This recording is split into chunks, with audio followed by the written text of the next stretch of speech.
Hi guys, welcome to revision time. आज मैं ला रही हूँ आप सभी के लिए 15 अक्टूबर को पूछे गए एसएससी एमटीएस एग्जाम के फर्स्ट शिफ्ट के क्वेश्चन, जीके और जीएस के सारे क्वेश्चन हैं। तो चलिए स्टार्ट करते हैं आज की एनालिसिस वीडियो। जिन भी लोगों के एग्जाम होने बाकी हैं उन लोगों के लिए ये वीडियो काफ़ी हेल्पफुल होगी, और जिनके एग्जाम हुए हैं वो अपना आंसर मैच कर सकते हैं। तो चलिए स्टार्ट करते हैं आज की ये वीडियो। चैनल पर अगर पहली बार आए तो चैनल को जरूर सब्सक्राइब कर लें और साथ ही इस वीडियो को लाइक भी जरूर कर दें। तो चलिए स्टार्ट करते हैं आज के सारे पूछे गए क्वेश्चन की एनालिसिस। क्वेश्चन नंबर 1, केलुचरण महापात्र किस नृत्य से संबंधित है? इसका आंसर है ओडिसी। केलुचरण महापात्रा ओडिसी नृत्य से जुड़े हुए थे। उनका जन्म 8 जनवरी 1926 को उड़ीसा के रघुराजपुर में हुआ था। उन्होंने 20वीं शताब्दी में ओडिसी नृत्य को पुनर्जीवित किया और इसे लोकप्रिय बनाया। उन्हें 1966 में संगीत नाटक अकादमी पुरस्कार, 1974 में पद्मश्री, 1981 में अखिल भारतीय गंधर्व महाविद्यालय मंडल द्वारा डॉक्टरेट की मानद उपाधि और 1988 में पद्म भूषण से सम्मानित किया गया था। केलुचरण महापात्र 2000 में ओडिशा से पद्म विभूषण पाने वाले पहले व्यक्ति थे। ओडिसी के प्रमुख कलाकारों के नाम हैं, इनके नाम भी हम याद रखेंगे: किरण सहगल, माधवी मुदगल, केलुचरण महापात्रा, पंकज चरण दास, मीनाती मिश्रा, शाश्वत जोशी, रंजना गौहर, सुजाता महापात्रा, शर्मिला बिस्वास, इंद्रानी रहमान, गंगाधर प्रधान, कुमकुम मोहंती, संयुक्ता पाणिग्रही, रतिकांत महापात्रा। इन सभी का संबंध ओडिसी के नृत्य से है। Next question, grand old lady के नाम से किसे जाना जाता है? इसका आंसर है अरुणा असफ अली। अरुणा असफ अली को भारत के स्वतंत्रता आंदोलन की ग्रैंड ओल्ड लेडी के नाम से जाना जाता है। वे भारतीय राष्ट्रीय कांग्रेस की सदस्य थी और आज़ादी की लड़ाई में अहम भूमिका निभाई थी। उनका जन्म 16 जुलाई 1909 को कालका, पंजाब, अब हरियाणा में हुआ था। उन्होंने भारत छोड़ो आंदोलन के दौरान मुंबई के गोवालिया टैंक मैदान पर भारतीय झंडा फहराया था। साल 1958 में वे दिल्ली की पहली मेयर बनी। उन्हें 1992 में पद्म विभूषण और 1997 में मरणोपरांत भारत रत्न से सम्मानित किया गया। दादा भाई नौरोजी को भारत के ग्रैंड ओल्ड मैन के नाम से जाना जाता है। नेक्स्ट क्वेश्चन, किस अनुच्छेद में राज्यपाल को सहायता और सलाह देने के लिए मंत्रिपरिषद के प्रावधान किए गए हैं? इसका आंसर है अनुच्छेद 163। कौन सी नदी डेल्टा नहीं बनाती? इसका आंसर है नर्मदा और तापी। नर्मदा, ताप्ती और साबरमती जैसी नदियाँ डेल्टा का निर्माण नहीं करती। ये नदियाँ डेल्टा की बजाय ज्वारनद मुख बनाती है। प्रायद्वीपीय भारत में पश्चिम की ओर बहने वाली नदियाँ डेल्टा नहीं बनाती। नर्मदा नदी का उद्गम मध्य प्रदेश के अनूपपुर जिले के अमरकंटक में हुआ है। यह नदी विंध्याचल और सतपुड़ा पर्वत श्रेणियों की पूर्वी संधि स्थल पर स्थित अमरकंटक के नर्मदा कुंड से निकलती है। ताप्ती नदी की उत्पत्ति मध्य प्रदेश के बैतूल जिले में मलूताई से सतपुड़ा पर्वत श्रृंखला में हुई है। नेक्स्ट क्वेश्चन, चिट्टी बाबू किस वाद्य यंत्र से संबंधित है? इसका आंसर है वीणा। चिट्टी बाबू भारत के एक शास्त्रीय संगीतकार थे और दक्षिण भारत की कर्नाटक संगीत शैली में सबसे महान वीणा कलाकारों में से एक थे। भारत में प्रसिद्ध वीणा कलाकारों के नाम हैं चिट्टी बाबू, जयंती कुमारेश, असद अली खान, ई गायत्री, एस बालाचंदर। भारत के प्रसिद्ध सितार कलाकारों के नाम हैं पंडित रविशंकर, शाहिद परवेज खान, बुधादित्य मुखर्जी, अनुष्का शंकर। भारत के प्रसिद्ध गिटार कलाकारों के नाम हैं बैजू धर्मजन, अमित दत्ता, सुस्मिता सेन, रेक्स विजयन, कपिल श्रीवास्तव।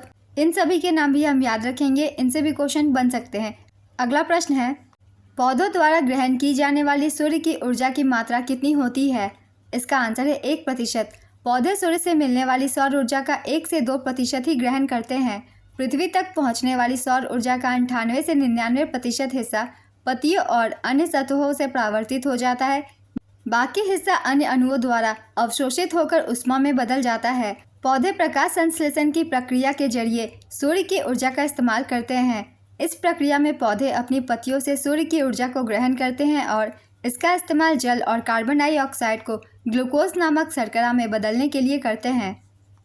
सूर्य के प्रकाश का वह हिस्सा जिसका इस्तेमाल पौधे प्रकाश संश्लेषण के लिए करते हैं उसे प्रकाश संश्लेषण सक्रिय विकिरण कहते हैं। PAR की लंबाई 400 से 700 नैनोमीटर होती है। नेक्स्ट क्वेश्चन, 2011 की जनगणना के अनुसार किस राज्य में सबसे ज़्यादा बौद्ध आबादी थी? इसका आंसर है महाराष्ट्र। 2011 की जनगणना के अनुसार महाराष्ट्र में सबसे ज़्यादा बौद्ध आबादी है। महाराष्ट्र में बौद्ध धर्म को मानने वाले लोगों की संख्या 65,31,200 है, जो भारत के कुल बौद्धों का 77.36% है। साल 2011 की जनगणना के मुताबिक भारत में जैन धर्म को मानने वाले लोगों की सबसे ज़्यादा आबादी महाराष्ट्र में है। 2011 की जनगणना के अनुसार हिमाचल प्रदेश में सबसे ज़्यादा हिंदुओं की आबादी है। हिमाचल प्रदेश की 95.17% आबादी हिंदुओं की है। 2011 की जनगणना के अनुसार उत्तर प्रदेश में सबसे ज़्यादा मुस्लिम आबादी है। साल 2011 की जनगणना के मुताबिक नागालैंड में ईसाई आबादी सबसे ज़्यादा 88% है। साल 2011 की जनगणना के मुताबिक महाराष्ट्र में सबसे ज़्यादा पारसी आबादी भी है। नेक्स्ट क्वेश्चन, 1854 में भारत के किस राज्य में पहली कपास मिल स्थापित की गई थी? इसका आंसर है बॉम्बे। भारत में पहली कपास मिल कोलकाता के पास फोर्ट क्लॉस्टर में साल 1818 में स्थापित की गई थी। हालांकि यह व्यावसायिक रूप से सफल नहीं रही। इसके बाद साल 1854 में KGN डावर ने मुंबई में Bombay spinning and weaving company की स्थापना की। कहा जाता है कि यह मिल भारत में आधुनिक कपास उद्योग की नींव है। इस कंपनी को सर विलियम्स फेयरबेयर ने डिज़ाइन किया था। यह मिल एक बड़े बंदरगाह के पास बनी थी जहां से भारत से चीन और इंग्लैंड को कच्चा कपास निर्यात किया जाता था। कुछ और भी महत्वपूर्ण उद्योग के बारे में जान लेते हैं। पहली जूट मिल की स्थापना वर्ष 1855 में कोलकाता के पास हुगली नदी पर रिसरा में की गई थी। भारत की पहली चीनी मिल उत्तर प्रदेश के देवरिया प्रतापपुर में 1903 में स्थापित की गई थी। वहीं बिहार की पहली चीनी मिल सारण जिले के मरुआरा में 1904 में स्थापित की गई थी। भारत में पहला सीमेंट कारखाना 1904 में चेन्नई तमिलनाडु में साउथ इंडिया इंडस्ट्रीज लिमिटेड ने स्थापित किया था। हालांकि सीमेंट का उत्पादन शुरू नहीं हो पाया था। इसके बाद 1912 से 1913 में गुजरात के पोरबंदर में पहला सफल सीमेंट कारखाना लगाया गया। यह कारखाना 10,000 टन की क्षमता के साथ काम करता था। सीमेंट का आविष्कार 1824 में इंग्लैंड के पोर्टलैंड में हुआ था। भारत में सीमेंट उद्योग को 1924 में सरकार ने संरक्षण दिया था। ये कुछ महत्वपूर्ण उद्योग थे जिनकी स्थापना की गई थी पहली बार भारत में। इनसे भी कुछ पॉइंट्स हम याद रखेंगे। नेक्स्ट क्वेश्चन, राष्ट्रकूट वंश के संस्थापक दंतिदुर्ग ने चालुक्य वंश के किस राजा को हराकर राष्ट्रकूट साम्राज्य की स्थापना की थी? इसका आंसर है कीर्तिवर्मन द्वितीय। चालुक्य वंश के अंतिम शासक कीर्तिवर्मन द्वितीय को 753 ईस्वी में राष्ट्रकूट राजा दंतिदुर्ग ने पराजित किया था। दंतिदुर्ग ने राजाधिराज और परमेश्वरा की उपाधि ली थी। चालुक्य वंश का संस्थापक पुलकेशिन प्रथम था। इसकी राजधानी वातापी थी। पुलकेशिन प्रथम और उनके वंशजों को बादामी के चालुक्य कहा जाता है। चालुक्य वंश के राजा पुलकेशिन द्वितीय ने हर्षवर्धन को हराया था। पुलकेशिन द्वितीय ने 618 से 619 ईस्वी में नर्मदा नदी के तट पर हर्षवर्धन को हराया था। पुलकेशिन द्वितीय ने हर्षवर्धन को हराने के बाद नर्मदा नदी को चालुक्य साम्राज्य और हर्षवर्धन के बीच की सीमा घोषित की थी। नेक्स्ट क्वेश्चन, तमिलनाडु में जनवरी महीने में कौन सा फसल त्यौहार मनाया जाता है? इसका आंसर है पोंगल। पोंगल त्यौहार 4 दिनों का होता है। पोंगल के पहले दिन को भोगी पोंगल कहा जाता है। पोंगल के दूसरे दिन को थिल पोंगल कहा जाता है। पोंगल के तीसरे दिन को मट्टू पोंगल कहा जाता है। पोंगल के चौथे दिन को कूनम पोंगल कहा जाता है। नेक्स्ट क्वेश्चन, भारत में कोयला भंडार किस नदी की घाटियों में नहीं पाए जाते हैं? इसका आंसर है सतलुज रिवर वैली। भारत में कोयले की उत्पत्ति मुख्य रूप से वर्तमान नदी घाटियों यानी दामोदर घाटी, सोन महानदी घाटी, पेच कान्हा घाटी, वर्धा गोदावरी घाटी आदि में वितरित की जाती है। नेक्स्ट क्वेश्चन, राज्य के नीति निर्देशक सिद्धांत किसके विचारधारा पर आधारित है? इसका आंसर है गांधीवादी। भारतीय संविधान के भाग 4 में अनुच्छेद 36 से 51 में DPSP वर्णित है। इसे आयरलैंड के संविधान से लिया गया है। DPSP न्यायालयों द्वारा परिवर्तनीय नहीं है। नेक्स्ट क्वेश्चन, ऑक्सीजन की न्यूनतम सांद्रता किस समय होती है? इसका आंसर है सुबह। सतही जल में घुलित ऑक्सीजन का स्तर आमतौर पर सुबह के समय सबसे कम होता है क्योंकि रात में प्रकाश संश्लेषण बंद हो जाता है और जलीय जीव श्वसन के माध्यम से ऑक्सीजन का उपभोग करते हैं।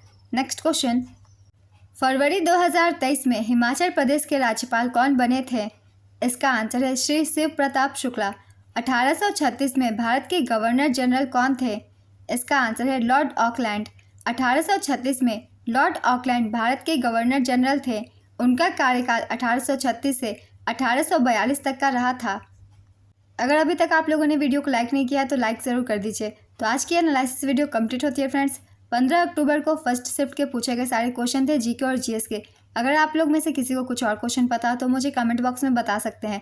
और अगर आप सभी को ये वीडियो हेल्पफुल लग रही है तो वीडियो को लाइक कर दीजिएगा। चैनल भी ज़रूर सब्सक्राइब कर लीजिए। इस तरीके की एनालिसिस वीडियो आपको आने वाले एग्जाम के लिए भी मिलते रहेंगे। और बेल आइकन भी ज़रूर प्रेस कर लीजिएगा ताकि हर वीडियो की नोटिफिकेशन आप सभी को मिलती रहे। तो चलिए फिर मिलते हैं अगली वीडियो के साथ। आप सभी को आने वाले एग्जाम के लिए ऑल द बेस्ट।